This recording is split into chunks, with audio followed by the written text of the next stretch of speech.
All great achievement begins with your decision of what it is you really want, and then dedicating yourself wholeheartedly to attaining it. If your life was perfect in 5 years, if your health was perfect, your family was perfect, your work was perfect, and your financial situation was perfect, in 5 years, what would it look like? What would it look like now? Here's an interesting point. 5 years from now, 5 years will have gone by. You'll be 5 years older. The only question is, what are you going to do in the meantime? So your job is to be absolutely clear. If you could dream it, you can do it and fulfill your dreams. All leaders have vision.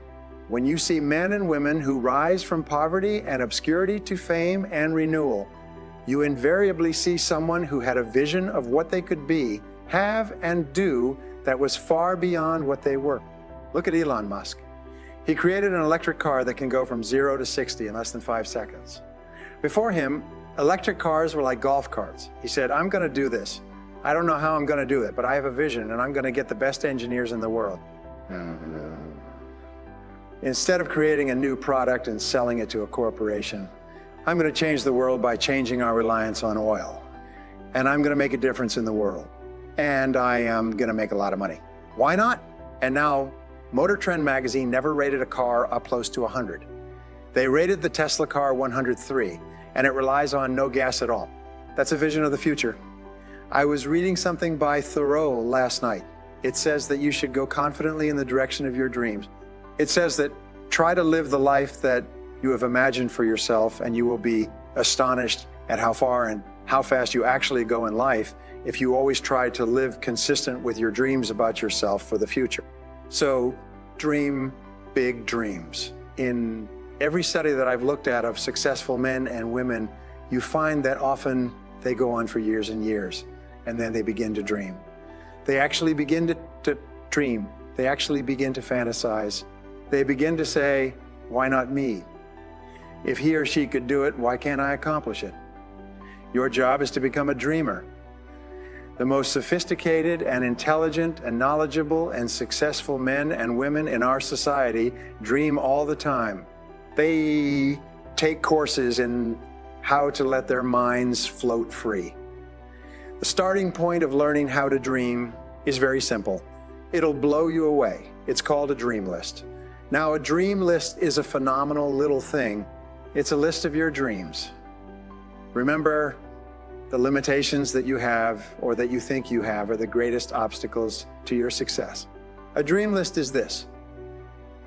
Take a piece of paper in front of you and imagine that you had all the money and all the time, you had all the contacts and all the resources. You had no limitations in terms of knowledge and skill and talent and ability. Anything that you could be, have, or do was possible for you. And say, if I had no limitations, what would I really want in my life today? Tomorrow, next week, next year, 5 years, and so on. And write it down. Write it down, write it down, write it down. Write it down. Write as fast as you can. Write everything that you can imagine. And when you start to dream, what we have found is this. Your self-concept actually improves. Your self-image gets better. You actually see yourself in better terms because you're allowing yourself to think of yourself as the kind of person who can accomplish things. After you've done your dream list, stop and visualize and engage in what we call back from the future thinking. Now, these techniques, by the way, I wish I could say I invented. They're just used by the most successful, the happiest, and the most wealthy people in our society. It's imagining that this is you here, and up here is your goal, your star, your dream, maybe 5 or 10 years away. You project yourself forward into the future, like you're standing on top of a mountain, and then you look all the way back down to where you are today and say, here's where I am today. And you look down, you say, there's where you are right now. And from this vantage point of being 5 years in the future, you ask yourself, what would I have to do to get from there, to get up to the top of this mountain? What path would I have to follow to accomplish my goals? Seeing where I am now, seeing where I want to be today, what could I see to do? This is a really neat technique. I can tell you I tried it myself. And when you reverse it and look back from the future, you actually see things that you can do and will have to do. You'll actually see the steps that you will have to take in order to get up the mountain. Again, just like a mountain climber looking at the bottom. And then your job is to take those steps one step at a time, and you'll be amazed at how much better you get at every step of what you do. You'll be amazed at how much more confident you are at anticipating difficulties when you practice back from this future thinking. Now, in addition to this, there's another method of thinking. It's called blue sky thinking. Blue sky thinking is where you allow yourself to float and you imagine that everything is possible. A little bit like a dream list, if you like. It's a very powerful way of throwing off limitations, and it's very much the basis of reinventing your life. Imagine if you're starting your life over today and you could do or have anything, and you could do or have anything, and you could have no limitations or constraints at all. What would you choose to do? Let your mind hold fear. All the great geniuses of history, by the way, have been studied, and you know what they find? They have a characteristic of allowing themselves to think like children, to play with ideas almost like they were little children, and to fantasize with them almost as if they were completely innocent. So, therefore, when you begin to fantasize with fun ideas, you start to move into the ranks of the best thinkers in history. If you fell asleep for 5 years and you woke up and your life was perfect in every respect, who would be there with you? What would you be doing? Where would you be working? How much would you be earning? What kind of a house would you be living in? What kind of physical health would you have? What kind of physical health would you have? What kind of relationships would you have with the important people in your life? When you imagine this and you think about it, you may find that if everything was perfect in your life, it would be very different from the way your life is now. The final point with dreaming big dreams. All great men and women seem to either have or develop a sense of destiny. They develop a sense or a belief deep down inside that their life stands for something important, that it means something, that they're here to do something, that they're here to do something really special with their lives.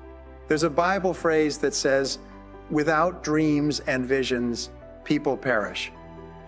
You've got to have something to go for that. Inspires the heart and the soul. You've got to dream. Don't lose your dreams for yourself, for your future, for your family. Our dreams, meaning our view of the future for ourselves, start looking into the future of what you would like to accomplish, where you would like to go, the person you would like to be, and see if you can't get a better picture of the finished objective. Now here's the next note to make. 5 years from now, you will arrive. The question is where? Now, here's the next exercise, and this is going to take some time. What do you want in the next 5 years? I want you to make a list of these 50 items. If everything fell into place and you could have anything you wanted in the next 5 years, what would that list be? I want you to put each item one under the other, not side by side, but one under the other. Little things, major things, insignificant things, it doesn't matter. Just make the list. Places you want to visit, what experiences would you like to have? What do you want for your children? What new skill would you like to learn? How healthy do you want to be? What is your goal for the future? What is your goal for the future? What specialty would you like to learn? So now make this note. In 5 years, here's the probability. You will either arrive at a well-designed destination or an undesigned destination. Well, designed or undesigned. And I promise you, 5 years from now, you really don't want to arrive at an undesigned destination because you may very well wind up wearing what you don't want to wear, driving what you don't want to drive, living where you don't want to live, maybe doing what you don't want to do, simply because you didn't design a better destination. If you start designing something at the end of this direction, sure enough, you will start going the direction you face. You cannot change destination overnight, but you can change direction. You know the hardest thing about your life, trying to figure it out ain't that hard. But do you know that you ain't supposed to do that? Do you know that God already designed you for a purpose in life, and if you would just simply ask God what it was, He could guide you to it, and the search for what I'm supposed to do will be over? But, oh no, we're so busy figuring it out, how to do something. Two is none of your business. That's what I never knew. Most people ain't rich today because you ain't never asked God. Could you be rich? I asked God every day when I was homeless, at the lowest point of my life. I asked God every day, could I be rich? You know why? I ain't got no bathroom. I ain't got no suit. I ain't got no suit. I asked God every day, could I be rich? I told God, if you let me make it, would I get there? With every chance I get, I'm going to tell everybody it was you. Now you got another route you want to take? Go ahead. See? Think about having faith. You don't need nobody's permission. You don't have to take out a loan. You don't have to get accepted into the course. You can start your faith today. You can start your walk with God today. You ain't got to clear it with nobody. There's plenty of openings. He's available. All you got to do is go. I got rich, and I'm not bragging, but I'm just telling you, I got rich because I asked. It is an amazing scripture, man, if you would only ask. Well, Steve, what do I ask for? Everything. You want a relationship with God. He's your companion. He's your God. He's your companion. He's your God. He's your friend. You know how you can tell your friend anything? You ain't got to go to church to get that. You have that at your house. You can have a relationship with God on your own. You got to have that, man. You got to start asking God for big stuff. Stop wasting God's time with all this little stuff. Never occurred to you that maybe you should ask God for a mortgage. Have you ever thought of that? You don't think God got mortgage money? But you know why you don't ask God for the mortgage? Because you keep getting in the way. It says, you have not because you ask not.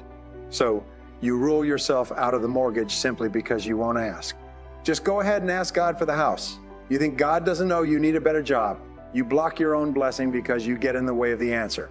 Just ask God for big stuff, not his second. The next thing you need to do, if you don't have a vision board, if you don't have your dreams written down, that's the other reason you don't have. I just gave you the two main reasons why people don't have the life of their dream. Number one, you don't ask God for it. And number two, you won't write it down. It has to be written. You have to be written. You have to write it down. It's a principle of success. Anybody can be successful. You just have to know the principles of success. You know why? Because I know the principles of success. The second principle you need to know is you have to write it down. Everything I've ever dreamed and asked God for, I'd have wrote it down. Everything I ever had has come from a piece of paper, and everything extra I got came from His grace. So here's the exercise I want all of you to do. Albert Einstein has a quote that changed my life. Imagination is everything. It's the preview to life's coming attractions. I want you to listen to me now because this is going to be my last thing, but this is so good, man. Imagination is everything. It's the preview to life's coming attraction. That means everything you see in this world came from somebody's imagination. Everything you've been thinking all this time that your imagination was just some hocus pocus. It ain't. I'm going to teach you something now. I want you to hear me on this one because this is the most powerful thing that I can tell you today. My mother's favorite scripture is, and you've all heard it, faith is the substance of things hoped for and the evidence of things not seen. Faith is the substance of things hoped for. What better message than faith and hope? Your imagination is a preview of a coming attraction God has for you. All the times you've been imagining being rich, that wasn't just up there. God put it in your head because that's what He got for you. That big house you keep wanting, God put it in your head because that's what God got for you. That promotion on the job, you keep imagining, that's what God put in your head because that's what He got for you. When you keep dreaming of taking a summer vacation somewhere, that's because that's what God got for you. When you dream of retiring one day, having retirement income, it's in your imagination because God put it there. That's a coming attraction that God has for you. That's what your imagination is. The evidence of things hoped for. Now check this out. The second half of that scripture. And the evidence of things not seen. Here goes a lesson.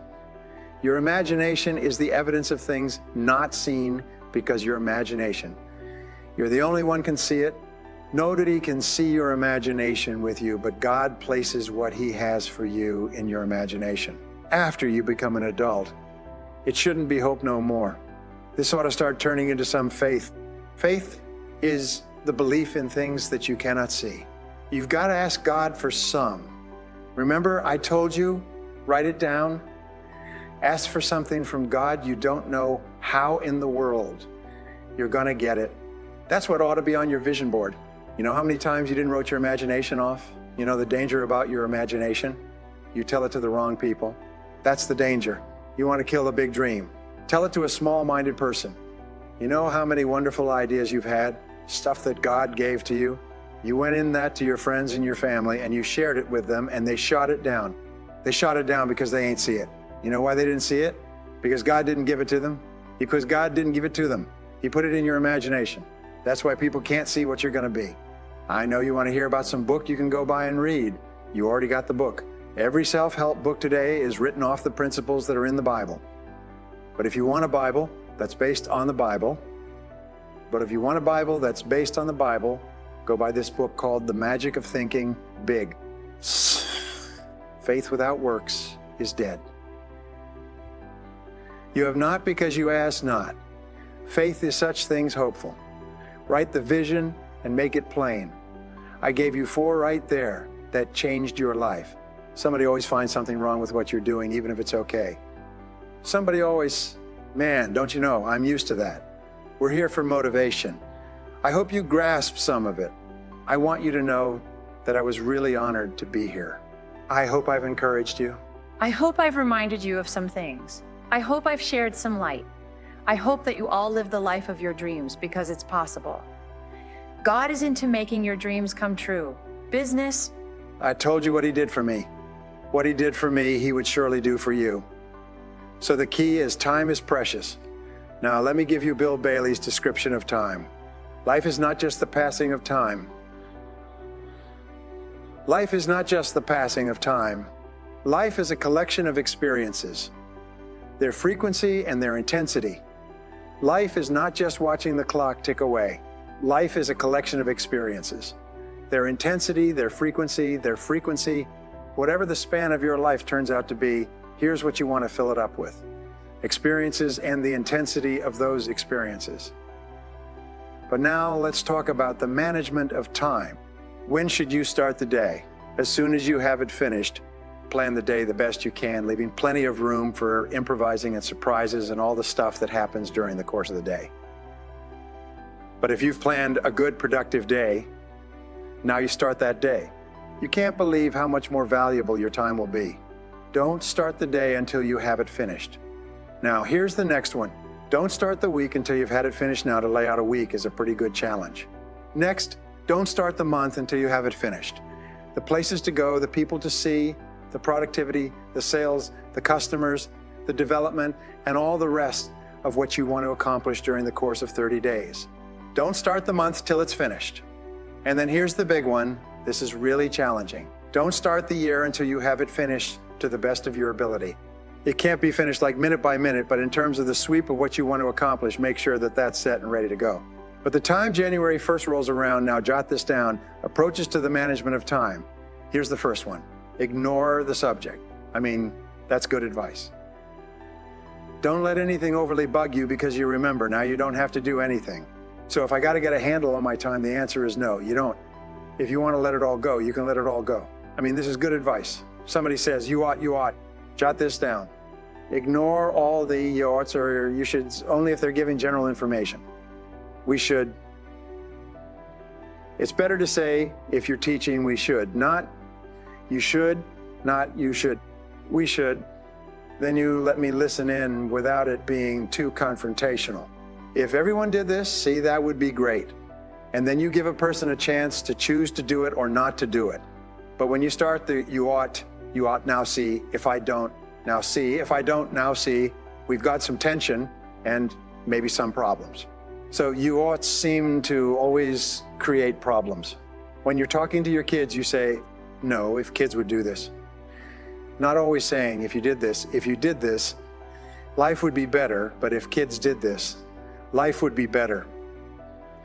But if kids did this, life would be better. It's like making a little talk and letting them listen in, and then it's a little less confrontational. It gives us a choice. In one of my seminars, here's what I teach. All life forms strive to the max of their potential, except human beings. How tall will a tree grow? As tall as it possibly can. You never heard of a tree growing half as high as it could? No, trees don't grow half. A tree drives its roots as deep as it can, reaches as high as it can, produces as high as it can, produces as high as it can, to the max. Every life form strives to the max except human beings. Now, why not human beings? Jot this down. You've been given the dignity of choice. You're not a robot. You don't have to repeat this year the same as last year, You can tear up last year's plan, develop a new plan. So the dignity of being a human being. Now here's the choice on being a human being, to be part of all we were meant to be, or to be, or to be, or to be all, to strive for all or half or part or some. The choice is up to you. To develop one skill or 10 skills, someone says, well, I'd be happy with just one more language. Well, some say, hey, I'm going to learn 6 or 7. And this is all a matter of choice. And when someone says, no, you ought to learn 4, you've got to resist the whole lab, because this is personal dignity and you don't want to destroy someone's dignity by doing all the odds, and they feel reluctant to do it. Now we've got problems. So if you want to just ignore this subject on time management, now here's the next one. Step down to something easier. The guy's in sales and he says, oh, I want to own the company. Finally owns the company, now he's got no time to play golf. He said, when I was in sales, I was making big money playing golf 3 days a week. Heck with this owning something. Heck with managing. My life was never my own after I started to manage. I'm going back to sales. See, this is the key. If you're getting too pressed, you might consider stepping down to something with a little easier time pressure. Next, key to time management, and that's work longer and harder. But see, there's a limit to that. I almost lost my health the first year. I went so crazy about personal development and achievement, I just went bonkers. You know, I told you I was skinny, but the end of that first year, I was a walking shadow. And then it suddenly occurred to me, what if I got rich and too ill to spend it? I mean, that was a shocker. So I started, developing a little more reasonable, because I said, if 12 hours won't do it, I'll work 14. If that won't do it, I'll work 18. I mean, how many hours it takes? And sure enough, it cost me too much. So see, working longer and harder for some might be appropriate. If you're just sitting around not doing that much, this might be good. Work longer and harder. But you can only work so hard. Here's the key. Not to work harder, but smarter. When you've worked as hard as you can, doing the best you can in terms of physical output in a reasonable time. Now here's the ultimate in the management of time, and that is you simply become more skillful. When I first got into sales, I was around people that could get, 9 out of 10, 8 out of 10. And when I first started, I could only get 1 out of 10. But here's what I did. I worked around the clock so that I would make up in numbers what I lacked in skill. That's good in sales. You got to jot that down. When you're new, you make up in numbers what you lack in skill. Now, when you become more skillful, the numbers can go down, because now your persuasive ability and all of that is now so high that you don't need to put as many numbers out. But at first, if you want to compete or if you want to really get good, you've got to put in the numbers. But if you get more from yourself, develop more of yourself, now the time management becomes an easier task. Now here's the next thing. Either you run the project or it runs you. I found out when you start something at first, you're in charge. All of a sudden, a year later, it's in charge. Some of the companies I started, I'm telling you, I'm in control. A couple of years later, I'm out of control. At first, I've got it on the run. 2 years later, it's got me on the run. Haven't got enough time. I'm dizzy with trying to get it all done. So here's part of the key, and that's to get in charge. Say, I'm going to take charge of my health, take charge of your time, take charge of your resources, which we're going to talk about next. You're the one that's responsible for it. It's not a requirement of society that you not have a heart attack to take care of your family. That's not a requirement of society, but you must make it a requirement of yourself. Society doesn't require that you build a financial wall around your family. Nothing can get through. That's not a requirement of society.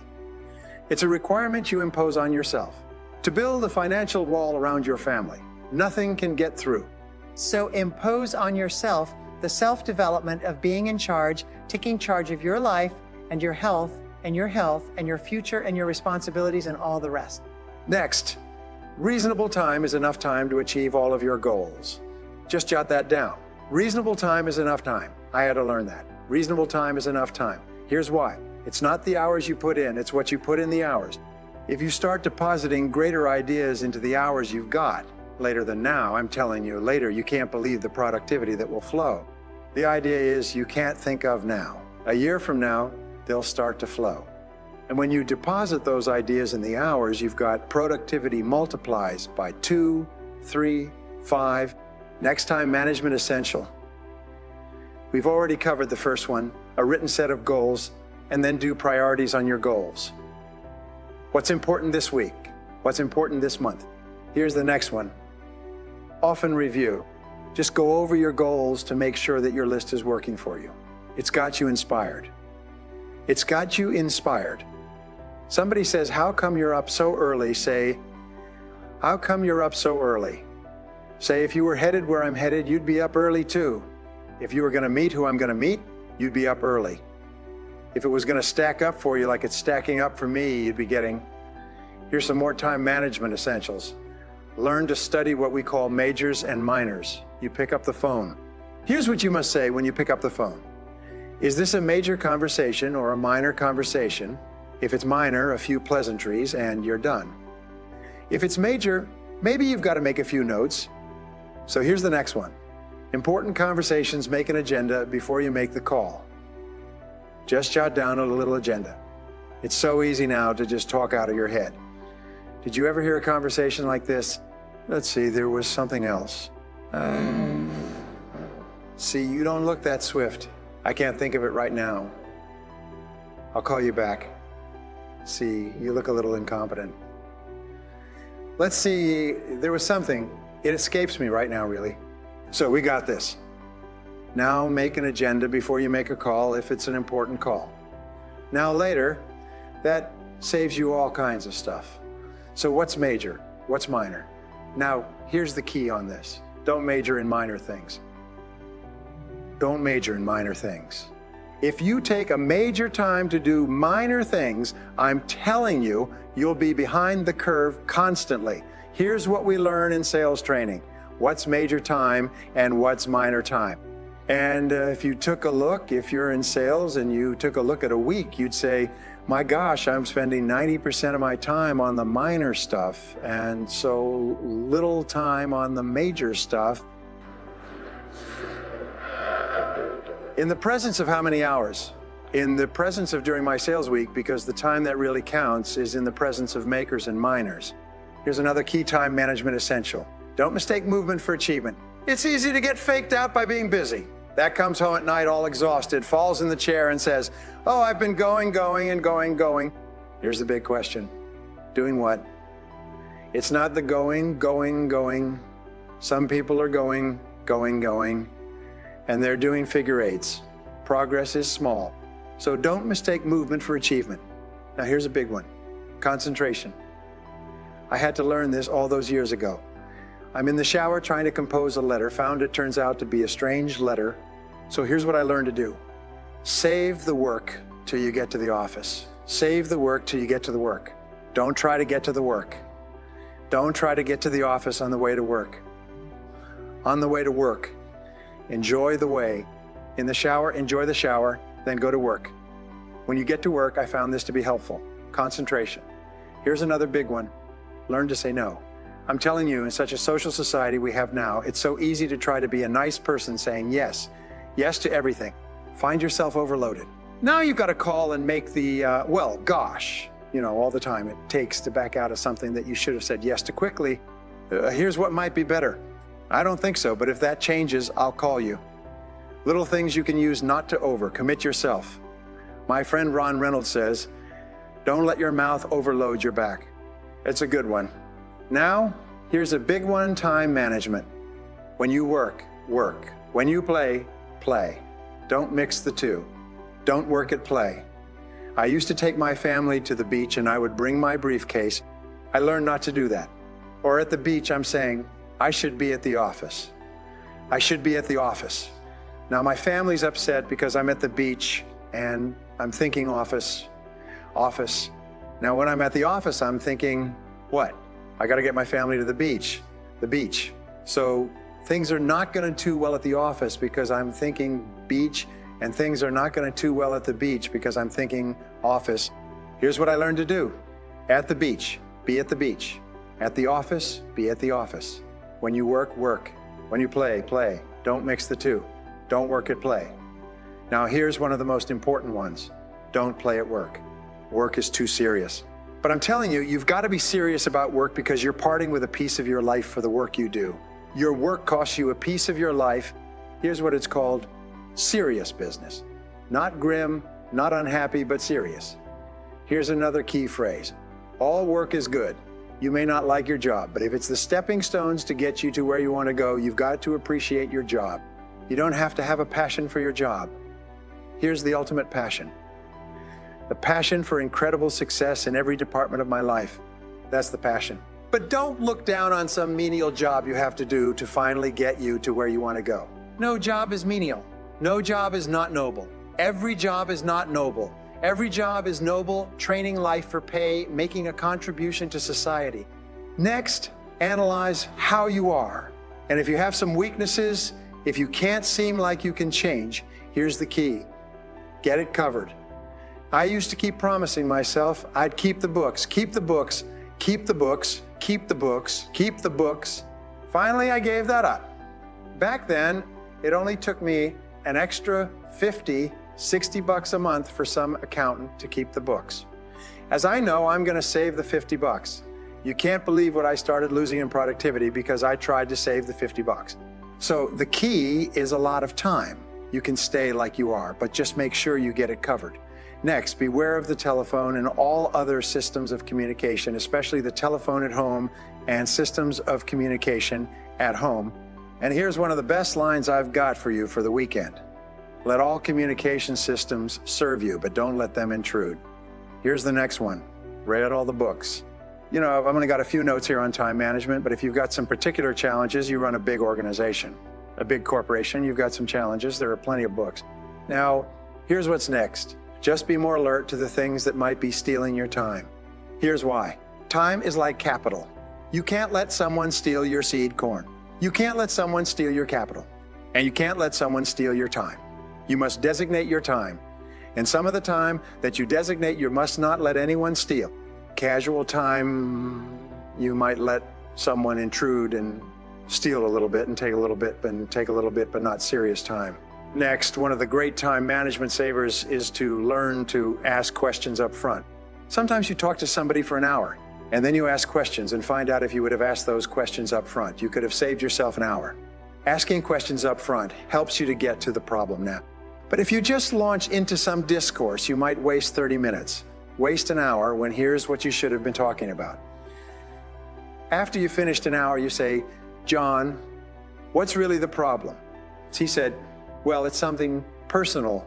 See, that's what you should have been talking about this whole hour. Now here's the last one, thinking on paper, and that's to keep a journal. One of the things I'm known for around the world, have been now for 39, 40 years, is keeping the journal.